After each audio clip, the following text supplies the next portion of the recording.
Welcome to Caregiver Cast with Mary Elaine Petrucci. Are you overwhelmed raising a family, working full-time, caring for a parent or grandparent? It can be challenging when you're doing it alone. Caregiver Cast helps busy, burned-out professionals reduce their stress and overwhelm to create a better caregiving experience for themselves and their loved one. Caregiver Cast brings caregivers together with experts who provide information in a variety of areas. In each episode, you'll get tips on topics such as finance, legal, medical, self-care, community resources, mindset, and more. We're here to make your caregiving journey a more rewarding one. Acquire the confidence and skills to be a more capable caregiver by implementing the resources and strategies from these expert thought leaders. Get a community of support, resources, and strategies for your caregiving journey inside the Caregiver Lifeline community. Visit caregiverlifelinecommunity.com. And now here's your host, Mary Elaine Petrucci. Welcome to Caregiver Cast. I'm Mary Elaine Petrucci, your host. My guest today is Dr. Janice Hooker-Fortman, who will be talking about mother-daughter relationships.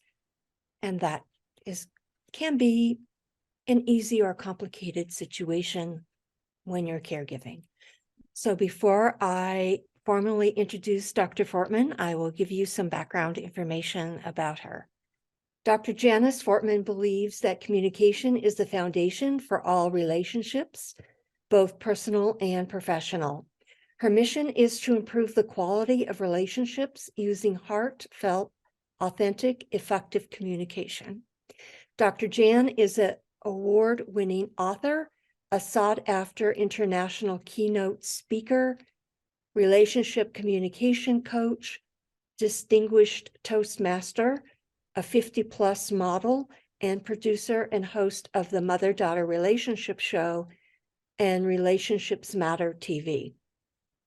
In April 2022, Dr. Jan was crowned Miss Senior Illinois America and was selected as the female entrepreneur to watch by Women Entrepreneur magazine. She's on the cover of the February 2022 issue of Courageous Woman magazine, and her articles appear in the holiday issue of She Exists magazine and Global Achievers magazine. Dr. Jan enjoys working with adult mothers and daughters, senior citizens, and was recognized by Age Options for her outstanding volunteer service to older adults. Welcome to Caregiver Cast, Dr. Fortman. How are you? I'm doing great. And thank you so much, Mary, for having me on your show. Most definitely. I think mother-daughter relationships can really be easy or a little tense, depending on the two people involved. Exactly. Yes. So can you just briefly give us an overview of why this was an important topic for you? Well, what happened is that I started this topic. I thought it was very important, and it started because of the relationship that I had with my mom, who's now deceased. And just like you said, some mother-daughter relationships can be extremely easy, and some can be extremely tough or rough. I like to say that it can be like a roller coaster. You have the screams and the yells, and you have the crying, but you have laughter, you have all of that. And so as I got older and my mom got older, we just seemed to not be able to get along. We had all kinds of difficulties. I could say blue and she would say it was yellow. Just anything was happening. Now, what I didn't know was that a lot of this had to do with the fact that she was going into early dementia. Oh, okay. Yes. So, because I really didn't understand why we were having a problem, because I am the only girl. I have 3 younger brothers. And when I was younger, we were so close. We did everything, and just things started breaking down, and I just didn't know what was wrong. Right. Yeah. Were you ever to know when your mother had dementia, and did that help you change your relationship with her at that time? It took a while because I really didn't know anything about dementia. Mm, And I used to I'd go over to visit her, and she would say she had a housekeeper, mhm, and she would say she's using, she's eating my cookies, or she's using my face cream, or and mm, I'd say, well, what? Yeah, I didn't know. So, like, "Well, why would you say anything like that?"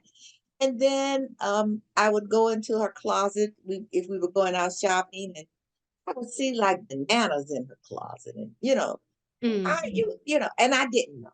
Why are you why do you do this? Why do you do that? And mm, not until I really started listening to other women talking about their moms mhm, and talking about dementia. And that's when I started reading about it, researching, and that's when I saw that this is what's happening. This is why our relationship is changing. Because mm. in the beginning, I thought it was me. you Well, know, yeah, that yeah, seems reasonable. yeah. I thought it was me. And so I learned not to take things personally, which is very hard, which was Yeah. very hard, I should say. Yeah, Mhm. yeah. But the more I researched, the more I learned, the more I understood. But still, it was good. Once you researched this issue about dementia, how did your relationship then change with your mother once you had that information? To tell you the truth, Mary, it did not change. Okay. What changed was the way I res- sometimes, I should say, responded to Mm, certain things, to some of the things that she said. So okay. it depended. Sometimes I'd say, to myself, okay, that's not really her. That's what's happening to her. That's the disease coming, you know. But there were times when, I would argue right back. I take things personally, Mm, yeah. I think that's the journey most mothers and daughters, if that's what happens, with the mom. mhm. I think that's the journey that that we go on. Sometimes it's okay, I know it's not you, and then sometimes it's like, no, it is you. Yeah. Exactly. Based on this experience with your mother, what advice would you give other mother-daughter relationships? Did that it kind of like inform how you would work with mother and daughters? Or was there another impetus that you utilized as well? Actually, what this is what I would tell mothers and daughters, well, especially daughters, is that when you see that change in behavior, and it's really subtle, but then sometimes it's a radical change, Mhm, to reach out and and to professionals, or even to colleagues and friends, and talk about it, so that you can educate yourself. You can find out, what is this? Because as I said, we were close. We would shop all the time. mm, Together we would vacation together, mm, and one of the signs I didn't know, we were shopping, and she was shopping for a coat, a winter coat. okay. And so we both bought um, winter coats. And then I think, the spring and the summer came about. And then that winter, when she went in her closet to get the coat, she kept saying that this was not her coat. Oh And my goodness. yeah, and I would say, no, this is the coat that you bought. And she argued, and we argued back and forth. And she said, I never would get a coat like this. So I talked to, she had a good friend, and she was telling that good friend who told me about how she was saying I how I stole her coat and I had substituted another coat. And her friend, yeah, so her friend was telling me about it, and her friend tried to convince her that no, that is your coat because you wore the coat and I complimented you on the coat. Well, she argued with the friend. And I'm thinking, what is wrong? I'm not, like I said, I didn't know anything, about dementia. And she made me take the coat out of her closet. Get this coat out of my house. It is not my coat.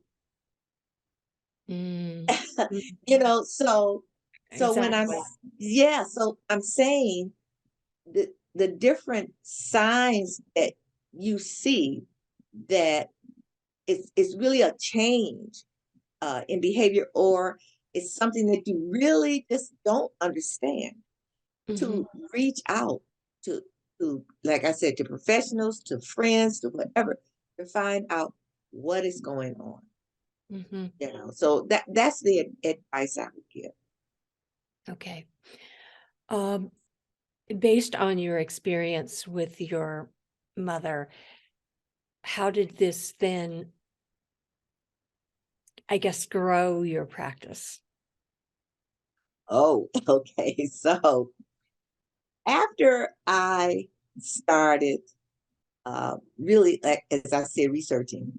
So what I did a survey of 50 women across the United States. And I asked a lot of questions about the adult daughter, aging mother relationship.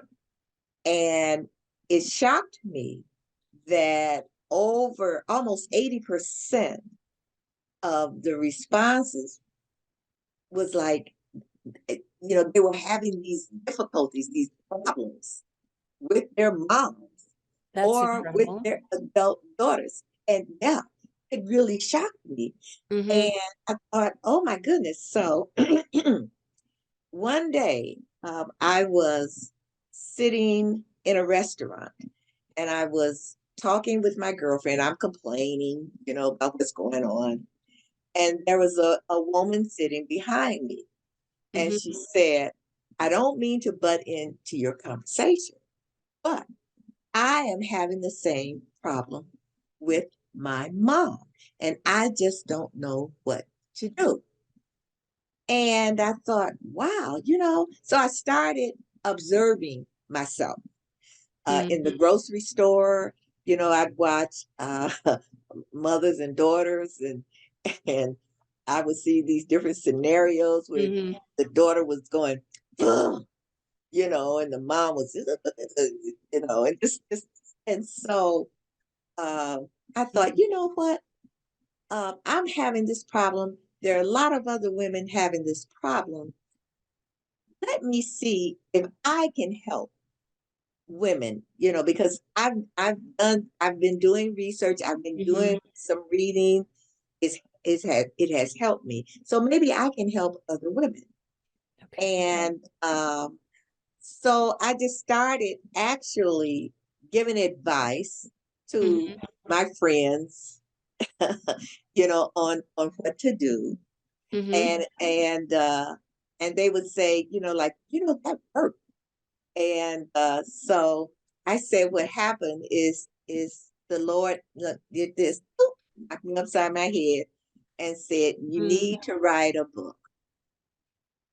And when you write this book, you can help more women. So I wrote the book, The Secrets to How Not to Throw Mama from the Train. Wow, what a title of the book. Not to So throw there it is mama right from the there. train. Okay. How not to throw mama from the train. Okay. And so I started doing book fairs, and I would get asked, well, do you do coaching? Well, can I talk with you? You know, what was happening with my mom? I would get men that would say, well, you need to talk to my wife, you know, or you need to talk to my daughter or my sister. So that's how I really started coaching. Wow. And yeah, and because I like to say that, you know, when you can help someone, when you can be of service to someone, usually has to do with your own journey. Yes. Yeah, your Yes. own story. Yeah. Mhm. So that's really how I started. That is amazing, that just writing, going through your own experience, talking to other women, and writing this book really propelled you into coaching. And is there a particular technique that you use with your mother-daughter relationships when you're coaching? Well, you know, it was trial and error. And so when I first started, I was doing workshops, and I would have the mother and the daughter. And I found out that didn't work. And then, so the next couple of workshops I gave, I would have the mother in a breakout session, and then I'd have the daughter. Okay. And then what each group, it was a group, and each group would decide on whose issue they would discuss or solve. And I had the two separate because sometimes the daughter wouldn't really be honest and say what she wanted to say. Mamas always said what they wanted to say, Right. but the daughters wouldn't. And so I would do the group workshops. But this is what I found, and this is what I use. When I say I'm a relationship communications coach, it all boils down to communication. Yes. And the words that we use. The words and how it's said. Yes. And how it's said. Yes. I would agree. Yes, yes. And I did a marketing research, and about 25 women. And the common denominator was, I wish we could communicate better. Yes. You know, and I wish she would listen on either side. On either side. Right. And so that's what I first start out with. The questionnaire that I give out, and I find out exactly what the problem is. And then that's what I work on. It's always comes down to communication. But then there are other things. It can be boundaries. You know, they're not respecting each other's boundaries, or the sibling relationships and marriage issues. You know, and so yeah, so it depends on what the issue is. Okay. Who normally contacts you, Dr. Fortman? Is it the mother or is it the daughter? The daughter. I can tell you that right now. Okay. It's the daughter. Really? Yes, Oh. it's the daughter. It's the daughter. Yeah. It's hard sometimes for moms to actually say that they have a problem. They're sad, but it's like it's not their fault. And you know what I'm saying? It's because the daughter does not whatever. So it's hard sometimes to get them to take ownership of this, this. I had a client, and she came to me because she was the mom, but everything had to do with her daughter. Her daughter, it was two daughters. They don't listen to me. They won't let me see the grandchildren, and it was all the daughter, the daughter, the daughter. And I tell them all the time what they should do. They should do this. They never follow my directions. They don't think I know anything. They say it's old, what I'm. And so the one thing I said is stop using the word should. Yes, that is not a good word. I would agree.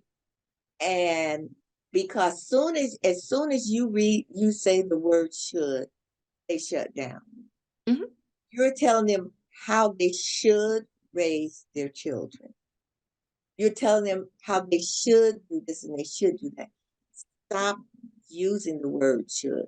And I know it's going to be, I know it's going to be hard when you see something that you feel they should not do or they should do. Don't say it, And so I said, wait until they ask you for your advice. And when they ask you, don't use the word, but you should do this. Say to them, what do you think? Or have you ever thought about? And so after a while, she would slip every now and then. But after a while, she said, you know what? That really worked. Now they come to me and they ask me for advice. But in the beginning, if they would ask me, they would give me that look like they're waiting, Right. Yes. Waiting for that should word. Yeah. They would be surprised, when I didn't say that. So, yeah. So, like I said, it just really depends. I even have had clients whose moms have passed, and they feel guilty because of something that they said, something that they didn't say, or something that they did or they didn't do. And then we have to also work with that. Wow. Mm-hmm. So we're in this mother-daughter journey. Do daughters reach out to you? How do they find you, I guess? And what is there, I guess, the impetus for them to come to you? I know it's communication. Is there a particular situation that kind of forces the issue that needs to be addressed? How is that? Can you explain a little bit more? Yeah, it's usually because they're unhappy and they want to have a better relationship with their mom. They don't want to, they'll come to me and say, if I'm in her presence more than 5 minutes, it's an argument, and they're unhappy.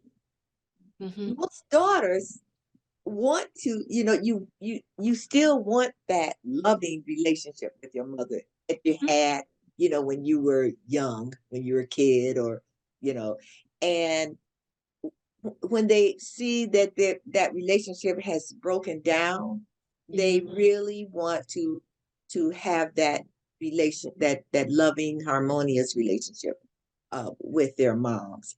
And that's usually the impetus when they come to me. It's because, I just don't have a good relationship with my mom.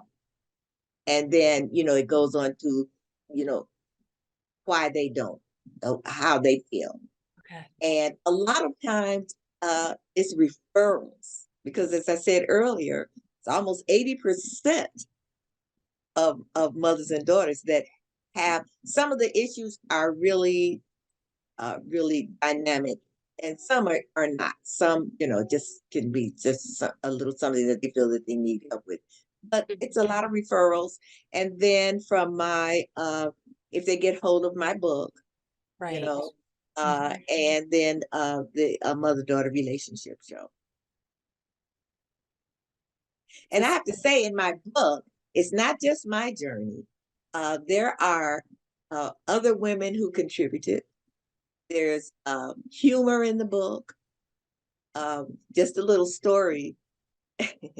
In the book, one of the ladies said she was a caregiver for her mom. And so she moved her mom into her home. And she said, so my mom was on the lower level. And so I gave her this bell. And I said, so anytime you need anything, just ring the bell. And she said, so in the book, it's like tingling,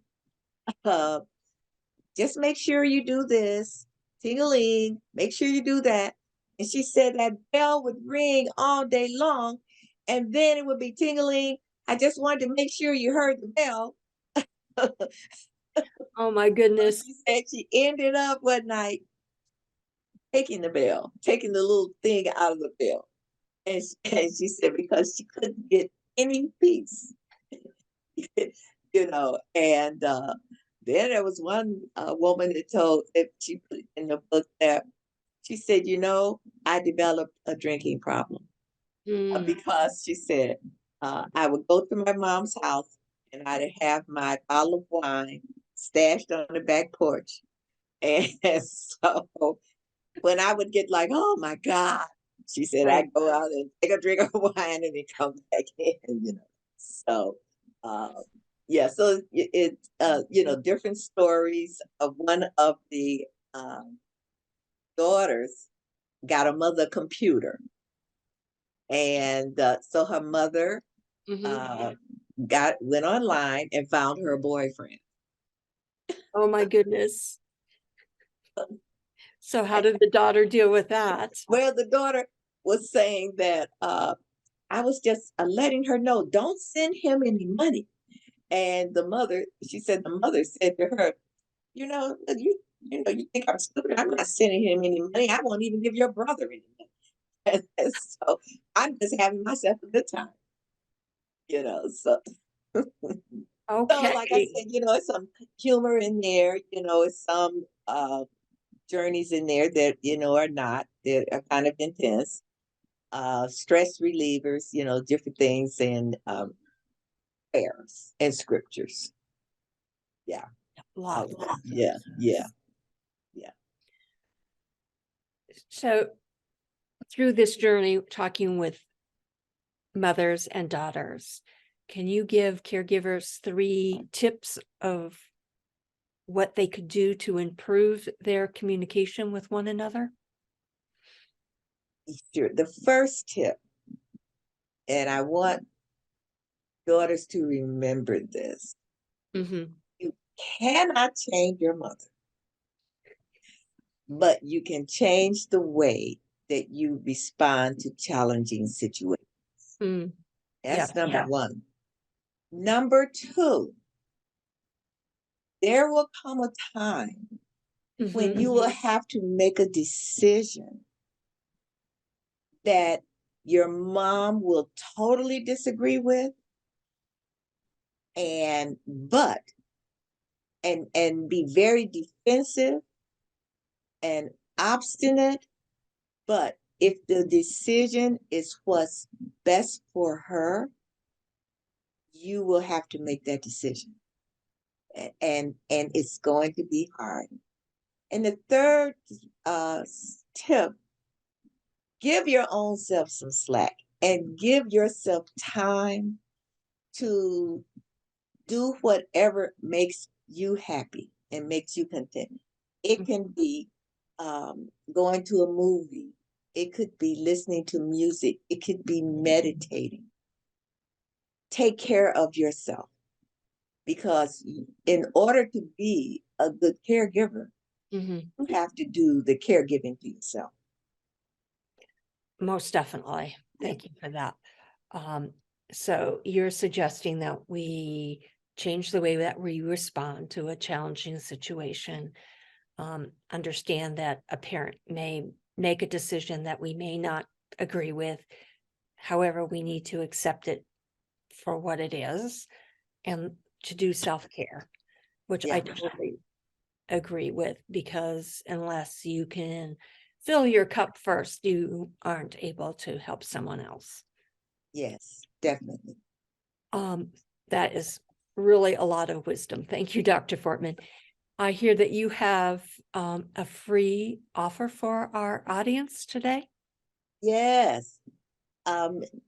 If they email me, Dan, the number 4, NOW 125@gmail.com.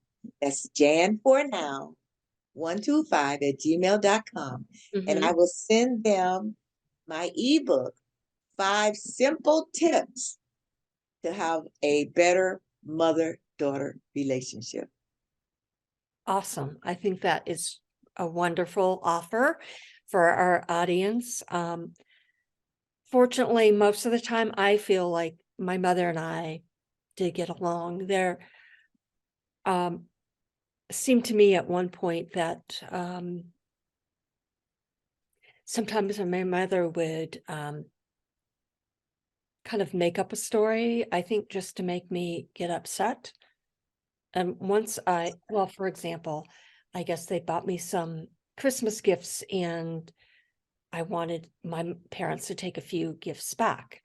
And my mother came home and said that they couldn't the store wouldn't accept the merchandise because my mother didn't have a receipt. And I'm like, really? My mother keeps receipts. And then she went on to inform me that the store did, in fact, take the merchandise back. And I just looked at her and I said, please, let's not have this kind of conversation again. Otherwise, I'll just not come back, because it's not really healthy for me anyway, to kind of know that they're kind of telling me a story and that is not really true, and doing it on one hand to see how upset I could get. So I understand mother-daughter relationships can be a little challenging at times, and I'm so glad that you came on today to share, your words of wisdom with us, because it gets really complicated in a caregiving situation. And some daughters feel that they unable to be in a caregiving role because of the relationship dynamics with their mom. Yes. So, thank you so much for being here today. I really appreciate your free offer, and thank you again for bringing this topic to our audience, because I think it's really critical for caregivers to understand those dynamics, so that they're not getting frustrated and upset with a parent because, like you said, you had challenges because you didn't understand at first that your mother had dementia. Yeah. So if those kind of situations arise, at least then we could explore that further. So thank you again. Really appreciate Thank you. it. Thank you so much, Mary. I appreciate you giving me this opportunity, and I really hope that I've given some value to your audience. Thank you so much. You're welcome. Thank you. Thank you for listening to the Caregiver Cast today. Get a community of support, resources, and strategies for your caregiving journey inside the Caregiver Lifeline community. Visit caregiverlifelinecommunity.com.